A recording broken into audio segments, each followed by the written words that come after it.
হাগ্ৰামা মহিলাৰে তেওঁলোকৰ কোনো লজ্জা নাই মই যদি চিধাকৈ যদি কওঁ হাগ্ৰামা মহিলাৰে চুপে চুপে সেই এছেম্বলিত এছেম্বলি কোঅৰ্ডিনেশ্যনত তেওঁলোকৰ 3জন MLA অসম চৰকাৰে সহায় কৰি আছে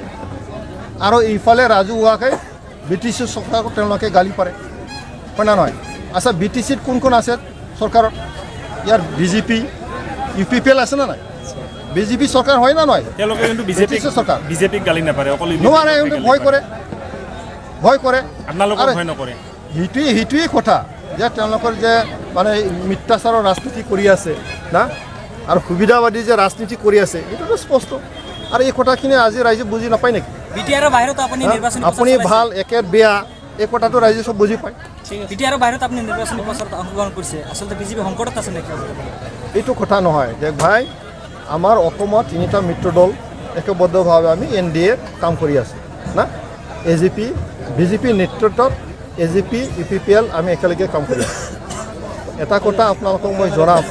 যে কোকৰাঝাৰত আমাৰ ট্ৰেক্টৰৰ ছবিত পদম ফুলো দিব হাতীও দিব বৰপেটাত হাতীৰ ছবিত আমি ট্ৰেক্টৰ ছবিয়ে তাত ভোট দিম পদম ফুলো তাত ভোট দিব বাকী যিমান আছে বাহিৰত সব আমি ট্ৰেক্টৰ আৰু হাতীয়ে পদম ফুলো সব মাৰি কিমানখন আসন এইটো আমাৰ ৰণনীতি NDA হিচাপে ইতিমধ্যে স্পষ্ট হৈ গ'ল 14টাৰ ভিতৰত 12টাটো কাটাং হৈ গ'ল 2টাৰ কাৰণে মাথা মাৰি আছে চেল্ফ হেল্প গ্ৰুপবিলাকক আৰ্থিক অনুদান দিয়া হৈছে এই যিটো স্কিম চৰকাৰী আঁচনিবিলাকতো ৰাইজৰ স্বাৰ্থ জনকল্যাণ আঁচনি গতিকে এইটো স্পষ্টভাৱে ডাইৰেক্ট নিজৰ ঘৰত নিজৰ একাউণ্টত চব সোমাই যায় আগৰ দৰে নহয় ইয়াৰ কোনো দালালৰ কোনো বেপাৰ নাই তো গতিকে এই কথাখিনি ৰাইজে বুজি পাইছে গতিকে আজিৰ তাৰিখৰ বড়ো নহয় আৰু দাদাগিৰি ৰাজনীতি নহয় এটা সুন্দৰ পৰিৱেশৰ মানুহে কাম কৰিবৰ কাৰণে চিন্তা কৰিছে গতিকে আমি UPPLৰ নেতৃত্বত প্ৰমোদ বড়ো ডাঙৰীয়াৰ নেতৃত্বত যিখন চৰকাৰ চলাই আছে এই চৰকাৰখনক সমৰ্থন কৰিবলৈ আহি আছে আজি কিমান মানুহ যোগদান কৰিছে আপোনালোকৰ ইয়াত ইতিমধ্যে মই কৈছোঁ ইয়াত 15জনতকৈ বেছি 1500ৰ ভিতৰত 1200 BPF ছ'চিয়েল মিডিয়াত এটা ফটো ভাইৰেল হৈছিল আপোনালোকৰ কৰ্মী এজন এটা কথা স্পষ্ট হওক কোনোবা যদি দোষী কৰে আইন আছে ইয়াত হয় না নহয় তেখেতে বেঞ্জামিন বসুমতাৰীয়ে 6 মাহ আগত তেখেতে ধৰা পৰিছিল তেখেতক আমাৰ দলৰ পৰা বহিষ্কাৰ কৰা হৈছে তেখেতক BCDC চেয়াৰমেনৰ পৰা বহিষ্কাৰ কৰা হৈছে আজি BPFে ওচৰৰ নিৰ্বাচন আছে বুলি ভাইৰেল কৰিবৰ কাৰণে তেওঁলোকে এইটো ভাইৰেল কৰি দিলে NDA হিচাপে আমাৰ প্ৰস্তুতি একেবাৰে থুংগত NDA হিচাপে আমি 3টা দল AJP BJP আৰু UPPL হিচাপে আমি মজবুত স্থিতিত আছোঁ আমাৰ যেনেকৈ এই মুহূৰ্তলৈকে যিখিনি দলীয় কাম কাজ বা আমাৰ NDA হিচাপে যেনেকৈ কাম কাজ এইটোত আমি একেবাৰে চিয়'ৰ যে আগন্তুক লোকসভা নিৰ্বাচন সেই নিৰ্বাচন কাৰো পক্ষত নাযায় ভোটাৰটো আমাৰ NDA পক্ষত আহিব আৰু আমি তেনেকৈ 70% ভোট শ্বেয়াৰ আমি নিশ্চয় পাবলৈ সক্ষম হ'ম আৰু এনেকৈ NDA হিচাপে আমি কোকৰাঝাৰ লোকসভা এই সমষ্টিত আমি জিকি যাম এই ক্ষেত্ৰত আপোনালোকে NDA বা দেশৰ প্ৰধানমন্ত্ৰীক কেনেকৈ আশা দিব পাৰে UPPL হিচাপে কেনেকৈ আশা দিব পাৰে চাওক প্ৰধানমন্ত্ৰী নৰেন্দ্ৰ মোদী ডাঙৰীয়াই আমাৰ এই অঞ্চলত 2020 চনৰ এটা শান্তি চুক্তি আমাৰ আন্দোলনকাৰীসকলৰ লগত নিশ্চয় কৰিছিলে NDFB 4টা ফৈদ আৰু নিখিল বৰা ছাত্ৰ সন্থা তেখেতে এই অঞ্চলৰ বিষয়ে তেখেত ভালকৈ জানে এই অঞ্চলৰ শান্তি প্ৰতিষ্ঠা কৰিব লাগে এই অঞ্চলৰ উন্নতি ক্ষিপ্ৰত কৰিব লাগে তাৰ কাৰণে তেখেতে ইয়াৰ শান্তি চুক্তি কৰিছিলে আৰু শান্তি চুক্তি কৰাৰ পিছত আজি এই অঞ্চল শান্তই হ'ল এই অঞ্চলৰ জাতি জনগোষ্ঠীৰ মাজত যিখিনি আমাৰ ভাতৃত্ববোধ সেইখিনি আজি ভালকৈ গঢ় লৈ উঠিছে আৰু সেইখিনি আমি আগলৈ লৈ যাব লাগে তো ইয়াত নৰেন্দ্ৰ মোদী ডাঙৰীয়া আমাৰ কোকৰাঝাৰৰ বিষয়ে তেখেত ভালকৈ জানে আৰু কোকৰাঝাৰবাসী ৰাইজ যোৱা 10টা বছৰে যেনেকৈ এই অঞ্চলৰ শান্তি সম্প্ৰীতি অটুট ৰাখি এই অঞ্চলৰ উন্নতি এই অঞ্চলৰ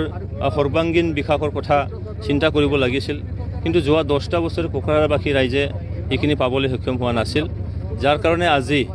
বিভেদকামী ৰাজনীতিত কোকৰাঝাৰবাসীয়ে আজি ফল নাযায় তেখেতসকলে শান্তি বিচাৰে, উন্নয়ন বিচাৰে আৰু ইয়াৰ এই কোকৰাঝাৰ লোকসভা সমষ্টিৰ পৰা নৰেন্দ্ৰ মোদী ডাঙৰীয়া তৃতীয়বাৰৰ কাৰণে প্ৰধানমন্ত্ৰী বনাব লাগে। তাৰ কাৰণে কোকৰাঝাৰবাসী ৰাইজ আজি প্ৰস্তুত হৈ আছে। অহা 7 মে' তাৰিখে নিৰ্বাচন হ'ব, সেই নিৰ্বাচনৰ দিনটোহে যাত অপেক্ষা কৰি আছে। আৰু এনেকৈ NDA হিচাপে আমাৰ যিখিনি আজিৰ তাৰিখতো যিখিনি মজবুত স্থিতি, সেই একে স্থিতি আমি অহা 7 তাৰিখলৈকে আমি সেইটো নিশ্চয় দেখুৱাব পাৰিম। আজি যিখিনি মজবুতি আমাৰ যিখিনি প্ৰসাৰ চলি আছে, এই গোটেইখিনি চাই মেলি আমি চিয়'ৰ যে 2.5 লাখৰ পৰা 3 লাখ ব্যৱধানত নিশ্চয়কৈ আমি জিকি যাম। কোকৰাঝাৰত বিশেষকৈ BPF-ক খুব ষ্ট্ৰং দেখিবলৈ পোৱা গৈছে। আনফালে নৱকৰণীয়া বৰ্তমানৰ সাংসদ নৱকৰণীয়া আহি আছে ষ্ট্ৰং ৰূপত। এই ক্ষেত্ৰত আপুনি কেনেকৈ প্ৰত্যাহ্বান জনাব? চাওক, কোনোবা ষ্ট্ৰং হয় নে দুৰ্বল হয় আমি ক'ব নাযাওঁ, কিন্তু আমি NDA হিচাপে 70% ভোট শ্বেয়াৰ আমি পাবলৈ গৈ আছোঁ। 70% ভোট শ্বেয়াৰ পোৱাৰ পিছত কোনোবা ষ্ট্ৰং নে দুৰ্বল সেইটো আৰু ক'ব লগা সেইটো নাথাকে। সেইকাৰণে আমি চিয়'ৰ যে আমি 70% ভোট শ্বেয়াৰ আমি পাবলৈ গৈ আছোঁ আৰু তেনেকৈ কোকৰাঝাৰ লোকসভা চিটটো আমি NDA হিচাপে জিকিবলৈ গৈ আছোঁ। এই চান্স আজিৰ তাৰিখত নাই, কিয়নো আজি বিভেদগামী ৰাজনীতি কোনেও কৰিব নোখোজে। কাৰণ এটা সময় আছিল য'ত নেকি UPPৰ চৰকাৰ নাছিলে, তেতিয়া এই অঞ্চলৰ শান্তি নাছিল। এই অঞ্চলৰ মানে দোকান পোহাৰবোৰ সন্ধিয়া 6টা বাজিলে বন্ধ হৈছিলে। কিন্তু আজিৰ তাৰিখত দেখা গৈছে যে ৰাইজ বহুত শান্তিত আছে। ৰাইজৰ মানে সম্পত্তিৰ নিৰাপত্তা, জীৱনৰ নিৰাপত্তা নিশ্চয় আহি গৈছে। তাৰ কাৰণে কোনোবা যদি ইয়াত বিভেদগামী এটা ৰাজনীতি কৰিব খোজে, আজিৰ তাৰিখত কোকৰাঝাৰবাসী ৰাইজে সেইখিনি কেতিয়াও প্ৰশ্ৰয় নিদিয়ে, মোৰ দৃঢ় বিশ্বাস। আৰু এনেকৈয়ে তেখেতসকলৰ যিখিনি ৰায়দান ভোটৰ যোগেদি নিশ্চয় সেই প্ৰতিটো তেখেতসকলে দিব, কোকৰাঝাৰবাসীয়ে দিব। আৰু এনেকৈ আমি 70% ভোট শ্বেয়াৰ আমি পাবলৈ সক্ষম হ'ম। আৰু এনেকৈ আমি NDA হিচাপে আমি কোকৰাঝাৰ চিটটো বা কোকৰাঝাৰ সমষ্টিটো আমি সুকলমে পাৰ কৰিব পাৰিম। आङो जि भाइरेल जानाय बाथ्रा आरो बेखौ मोनाबिलि समावसो गम मोन्दों। ओरैनो गुबुन खामानियाव जि बेस्थ' दंमोन आरो बिसेसकरि मोनाबिलि समफ्राव एसे रेस्ट लानाय हिसाबै फेसबुक, वाट्सएप आरो बायदि रोखोम बे माने ससियेल मिडियानि माबाफोरखौ नायनाय जायो आरो बेखिनि समावल'सो नुनाय जादों। आरो बियो हरिसिङा समष्टिनि बैरागुरि BCDCनि सासे माने चेयारमेन आरो माने जि भाइरेल जानाय फट' आसलते बिथांनि जि स्टेटमेन्ट बायदि जों मोननो हादों। बेयो 4-5 बोसोरनि सिगां खेबनाय गांसे माने फट' आरो बेखौनो दिनैनि तारिखाव अपोजिसन दोलोआ आरो हेंथा दोलोआ बै फट'खौनो लानानै नैबे दा जि MP इलेक्शन जाना थांगासिनो दं आरो बहाय जाहाथे NDAनि जायबा केन्डिडेट आरो NDA जों थाफानाय UPPL दोलोनि जि इमेज, पलिटिकेल इमेजखौ एसे नस्थ' खालामनो आसलते बिथांमोना सेस्था खालामदों आरो बिनि बादै जेबो नङा।